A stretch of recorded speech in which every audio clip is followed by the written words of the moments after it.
Moving on, in a major boost to India's global trade credentials, New Delhi has signed a deal with the European Free Trade Association.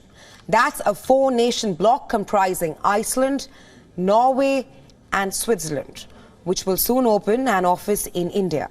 The free trade deal is the culmination of over 15 years of negotiations between India and the EFTA.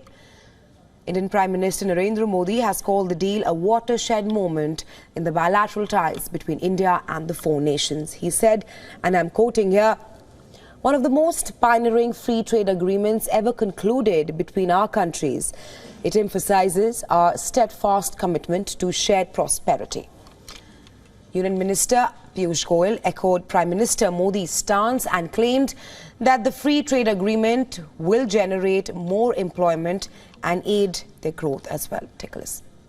Trade agreement symbolizes our shared commitment to open, fair, equitable trade as well as generating growth and employment for the youth. The deal is expected to bring investments worth over $100 billion in the next 15 years. The trade deal comes at a time when the world is trying to diversify its supply chain and reduce its dependence on China. The free trade deal with the four-nation bloc is a part of India's efforts to replace China as a supply chain hub.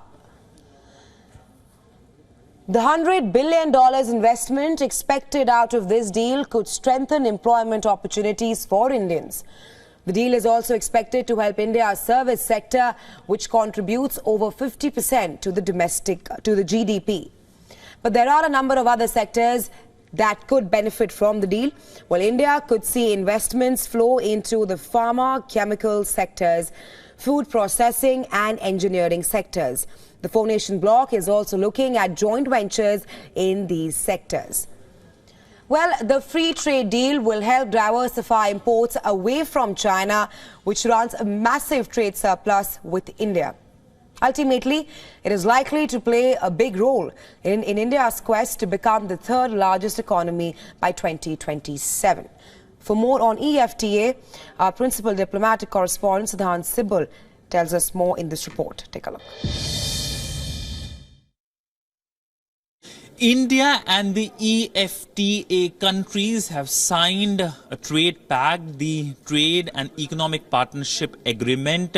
Now, the EFTA countries are the four countries, Iceland, Liechtenstein, Switzerland, and Norway, and this is the first such pact between India and Western countries since 2014. Now, one of the key announcements under the pact includes investment worth $100 billion from these four countries to India over a period of 15 years, and the investment commitments will be fulfilled by private entities and also sovereign wealth funds as well. The second, of course, the focus remains on the sectors that will benefit, which includes sectors like pharma and machinery. Agriculture sector is kept out from this pact. But all in all, we know that India is trying to get more and more trade agreements done. India already has trade agreements with Mauritius, with UAE, Australia, which have been recently concluded, and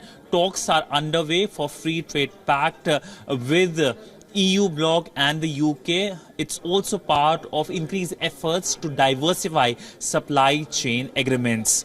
With video journalist Sanjeet Siddhant Sibal for WION in New Delhi.